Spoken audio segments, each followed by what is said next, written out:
non. Je me demande ce que c'était sur Maps. Par ici, hein. Mhm.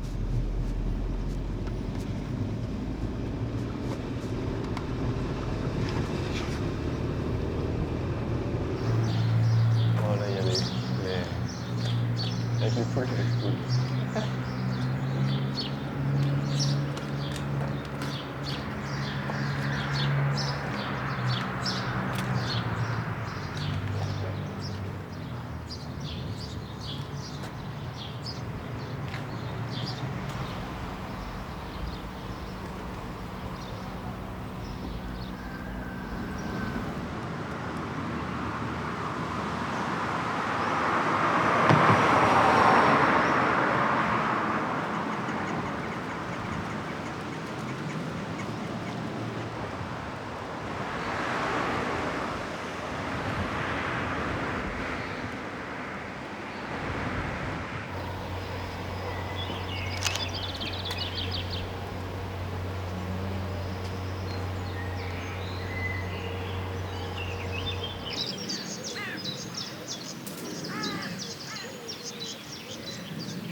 Oui, j'y vais. Ouais. Comme tu veux, je peux plus commenter si tu veux. Ouais, mais c'est une... Enfin, tout démarre de discussions avec Arthur par rapport à notre intérêt par rapport à l'architecture rurale qu'on aime photographier depuis quelques années. Et dernièrement, on se posait la question de qu'est-ce que c'est que l'architecture rurale pour l'ensemble des Belges, entre guillemets, savoir comment est-elle représentée dans l'imaginaire des personnes et aller la rencontrer en arpentant le paysage avec la voiture et, euh, et avec l'outil photographique principalement, mais pas que, aussi avec de la vidéo et du scan 3D et de, entre guillemets, cataloguer l'ensemble de ce que peut être l'architecture rurale. Donc, dans l'imaginaire général, c'est souvent le bâtiment à deux toitures, deux versants, avec de la brique et un versant qui ne dépasse pas de 15 cm. Mais on retrouve beaucoup plus de bâtiments qui ne sont pas du tout dans cet univers-là, que ce soit des halles agricoles en béton, des halles agricoles en tôle métallique ou des petites industries le long des routes de campagne, ou bien des maisons plus contemporaines. Et donc tout ça constitue une architecture rurale, qu'on le veuille ou pas. Et notre travail était d'aller à la rencontre de ça avec un esprit complètement ouvert sur les possibles que c'est, sans savoir réellement ce qu'on allait nécessairement rencontrer dans nos traversées.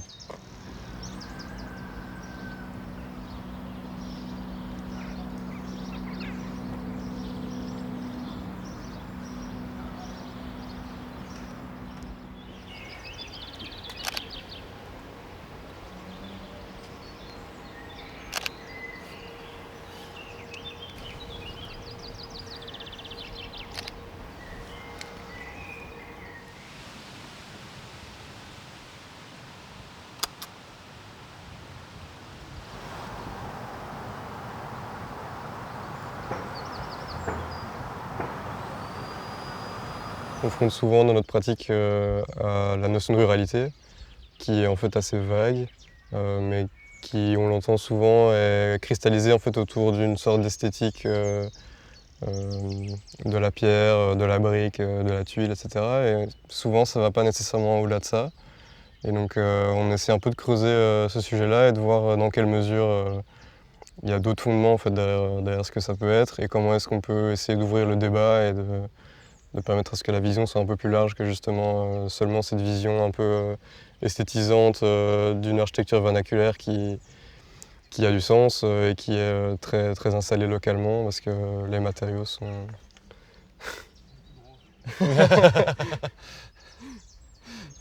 Oui, mais c'est ça aussi, c'est le côté où souvent on est confronté en tant qu'architecte à une maîtrise d'ouvrage ou des pouvoirs publics ou n'importe qui n'est pas architecte, et même les architectes qui vont différencier l'esthétique avec la fonction et dire oui, c'est deux éléments complètement déconnectés, et ils vont traiter l'architecture rurale de cette manière-là, donc ils vont dire ça c'est esthétiquement rural, mais derrière ça il y a un mur en béton, et donc on veut un peu voir tout cet éventail des possibles qui se trouve derrière l'architecture rurale, où on va avoir un mur en briques, mais en fait, dès qu'on regarde, en fait, c'est un mur traditionnel, de construction traditionnelle, briques, isolant, blocs de béton, alors que ça, ce n'est pas traditionnel. Les blocs de béton, c'est de l'usine lourde qui a été propagée partout en Europe. Et donc, c'est un regard un peu critique là-dessus, aussi sur les modes constructifs et l'idée que l'esthétique est quelque chose qu'on applique à un bâtiment comme un pot de peinture, alors que ça n'est pas du tout ça. L'architecture est constituée de sa technique, de son esthétique, et de plein d'autres éléments qui donnent le corps bâti au bâtiment même.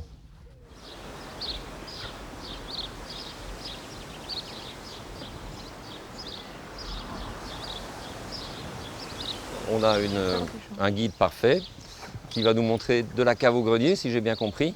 Donc on commence par visiter le lieu et puis après on se retrouvera à un endroit particulier, vous verrez.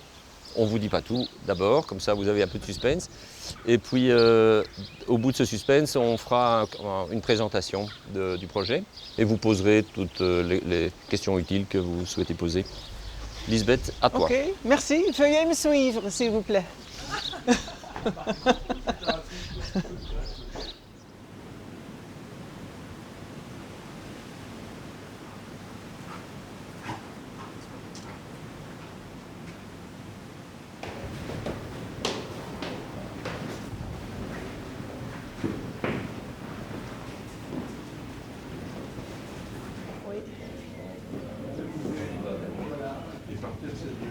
Linoleum, oui.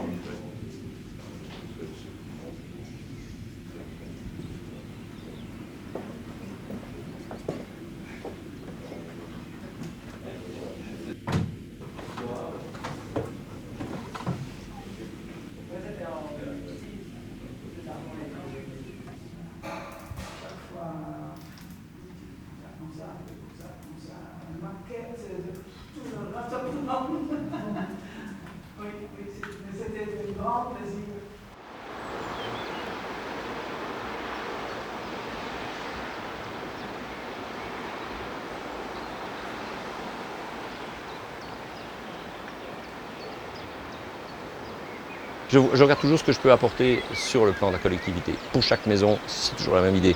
Donc je me dis comment on peut faire. Mais ici, il y a un trésor organique qui est ce qu'on traduit dans ce terme un peu brutal, Natura 2000, qui ne veut plus rien dire. 2000, c'était il y a 24 ans.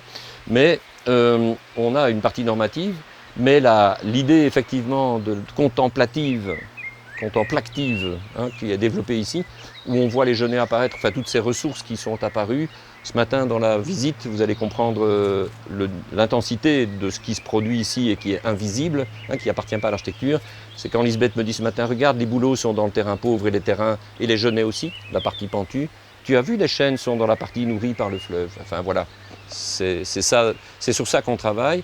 Donc ça, ce n'est pas une dimension individuelle d'une famille et d'un couple qui souhaite faire une maison.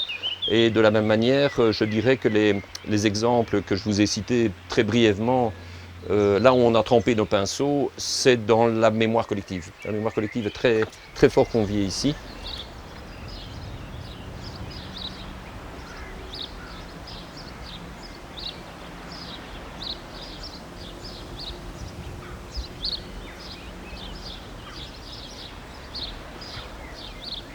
l'idée de la contemplation, c'est un axe politique en fait. Et l'habitation privée a ce privilège de pouvoir offrir, dès le moment où on s'y attache, où on s'y attarde et où on réfléchit, ces îlots, puisqu'on est dans un îlot ici, ces îlots de régénération, je dirais, individuelle, pour rentrer, revenir vers l'espace collectif. Et c'est une maison qui témoigne dans ce sens d'une disposition à enrichir le monde, je dirais, voilà, à partager le monde. Voilà, c'est ce que je voulais dire en quelques mots.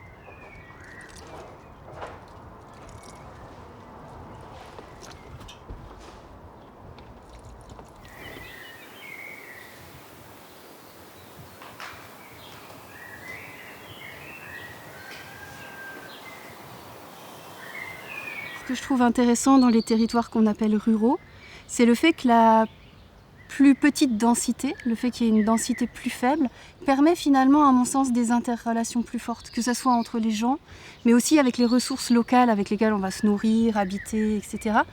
Et aussi les animaux, la faune, la flore. Et j'ai l'impression que dans cette proximité, on est plus capable de prendre soin de ce qui nous entoure. Et pour moi, en tout cas, ce qui me plaît dans le fait de vivre en ruralité, c'est ces interactions-là, ces proximités-là.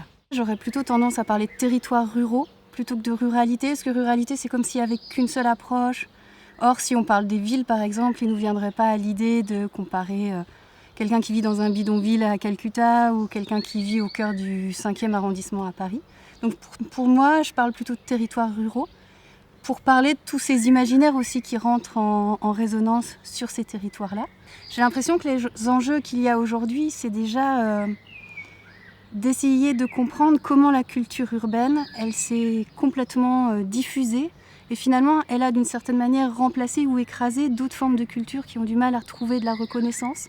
Tout simplement les gens qui savent faire leur jardin, reconnaître les oiseaux, tous ces savoir-faire-là qui ont été plutôt dépréciés. Et je pense qu'un des premiers enjeux qui est utile avant d'aborder tous les autres, c'est de cette reconnaissance-là et faire revivre autrement, avec les situations nouvelles, tous ces savoirs-là et tous ces savoir-faire. Je crois que c'est le premier enjeu. Pour après essayer de voir, c'est très difficile de se projeter dans l'avenir, les transformations qui sont en cours, je pense qu'on a beaucoup de mal à les anticiper.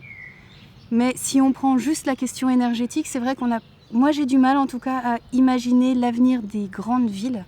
Et je me dis qu'il y a sûrement à un moment donné à avoir besoin d'accueillir des gens dans ce qu'on appelle les milieux ruraux et d'accueillir des gens avec des vies qui font sens.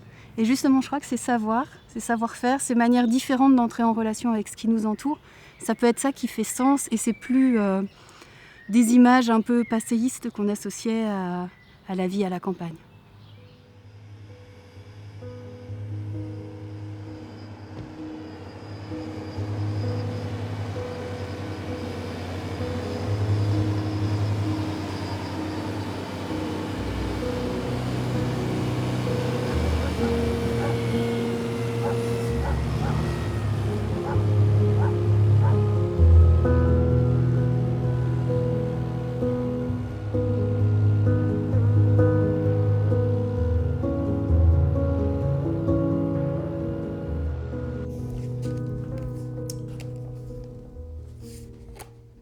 Donc le toolbox, donc d'abord, on a un peu mis en débat ce qui est en train de passer en Belgique.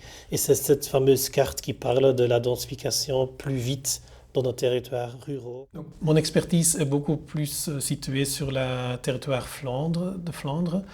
Donc je connais la Wallonie comme tout le monde en Belgique, mais je n'ai pas fait de la recherche là-dessus. Néanmoins, je vois que il y a quelque chose qui est assez c'est une invitation d'échanger parce que si on parle de village et de la ruralité, c'est quelque chose qui dépasse les frontières aussi en Europe. Donc on est tout à fait dans un autre monde de discussion où il y a beaucoup de similarités, de mêmes enjeux. qui sont en lien avec quels services écologiques on va donner au grand territoire, c'est quoi produire de la nourriture, c'est quoi cette économie de la ruralité, et aussi c'est quoi cette transformation sociologique qui est en train parce que maintenant on a aussi cette vague de l'extrême droite qui aussi prend place peut-être plus dans la campagne que dans la ville. Donc certainement en Flandre, c'est le cas.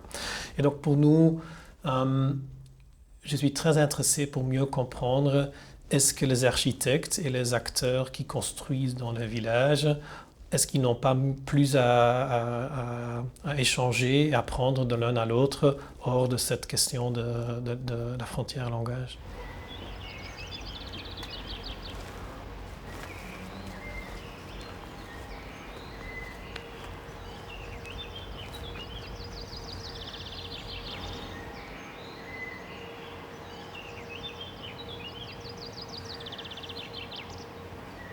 Quand on utilise la définition européenne de la ruralité, la campagne, en Belgique, on aura presque nul. C'est quelques pourcentages. Mais ça va avec une densité de population et une taille de la cellule statistique qui est utilisée.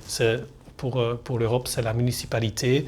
Et chez nous, ça produit des problèmes. Donc, on a besoin d'une définition beaucoup plus fine et qui utilise d'autres critères.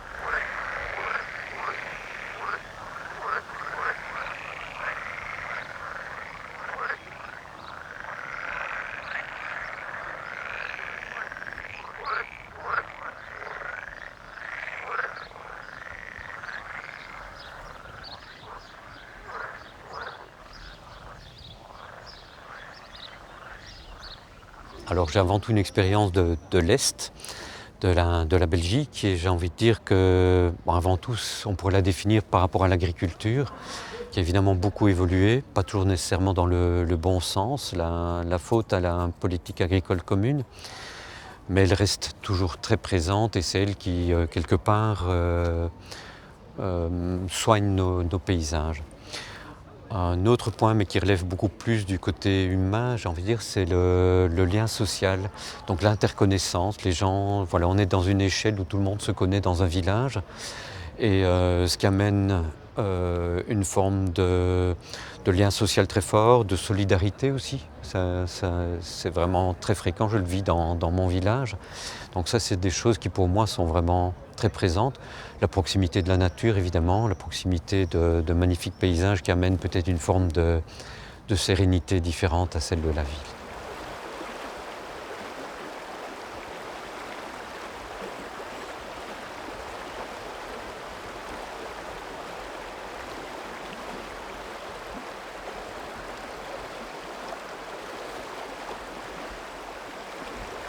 Pour moi, l'enjeu de l'agriculture, c'est d'arriver à une forme, quelque part, peut-être pas d'autonomie complète en termes d'alimentation, mais en tout cas d'augmenter notre autonomie. Ce n'est pas normal, quelque part, de devoir importer des agneaux de Nouvelle-Zélande. Donc ça, c'est un des enjeux. C'est aussi le soin, quelque part, du paysage. Et ce serait aussi, pour moi, un des enjeux importants de quelque part, éviter tous les produits agressifs pour l'environnement. Un autre enjeu au niveau, là, plus particulièrement du village, c'est d'éviter le village dortoir. C'est vraiment pour moi un des gros enjeux. Donc on a des néo-ruraux qui arrivent, ou bien des personnes qui ne se sentent plus vraiment incarnées par le milieu rural. Donc comment est-ce qu'on peut garder ce lieu habité, j'ai envie de dire. Et donc pour moi, ça passe par des activités, notamment économiques, qui permettraient de pouvoir y vivre sans nécessairement devoir s'exporter la journée dans la ville.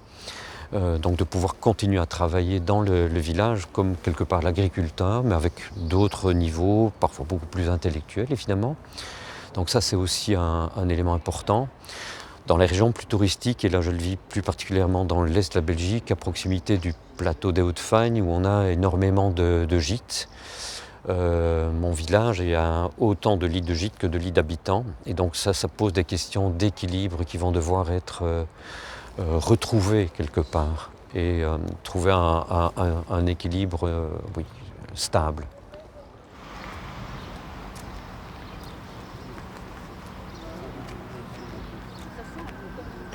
Et donc tu as vu le cimetière avec la chapelle de mon oncle. Mais en fait, t'as vu, j'habite, c'est comme ça là-bas. Le point, c'est le point blanc de la place. Donc c'est pour le en fait, quand tu as...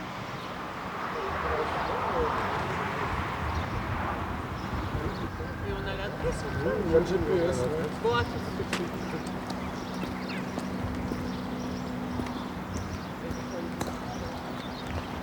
Si je veux vraiment schématiser, je dirais que une ville, c'est un lieu où on habite et on n'a pas besoin de voiture. Et la ruralité, la campagne, c'est un lieu où on habite et les distances entre les pôles sont plus importants et on a besoin d'un moyen de transport. Voiture ou à pied ou à vélo, vélo électrique, ce qu'on veut. Les problèmes de mobilité en zone rurale sont vraiment importants. Et on a supprimé un tas de petites gares, un tas de chemins de fer, pour en faire des ravels, ce qui n'est pas nécessairement une mauvaise idée, mais enfin, il n'y a plus ces gares maintenant. Donc si vous voulez aller de Liège, par exemple, à Ovifa, ben, vous devez prendre un train de Liège jusqu'à Verviers ou Eupen, et puis prendre un autobus, mais il n'y en a pas des masses qui fait Eupen ou Verviers, Ovifa. Et puis, vous êtes encore à 3 km de l'endroit où vous devez aller. Donc, c'est un peu compliqué. Et donc, il y a une réflexion à avoir pour essayer de répondre à cette question-là, en essayant de faire en sorte qu'on n'utilise pas systématiquement la voiture.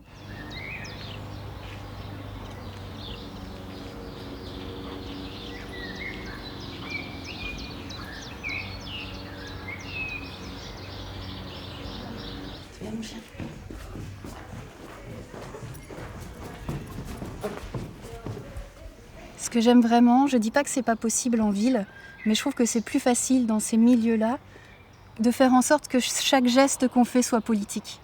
Parce qu'en fait, on se met en relation avec ce qu'on mange, puisqu'on fait un jardin, ou qu'on va acheter des choses, de la nourriture chez des gens qu'on connaît ou dont on voit comment ils travaillent. Donc tout de suite, on est capable de voir les conséquences de nos actes. Et ça, à toutes les échelles de la vie. Et moi, je crois que la première chose qui m'intéresse en vivant ici, c'est ça. C'est cette capacité à faire en sorte que mon quotidien soit vraiment porteur de conviction et que je puisse voir ce qui se passe quand je fais quelque chose et quels sont ses effets sur les autres, que ce soit mon voisin, que ce soit l'agriculteur à côté, ou que ce soit les oiseaux qui viennent nicher dans la maison, ou toutes ces choses-là avec lesquelles on est en relation par cette proximité-là.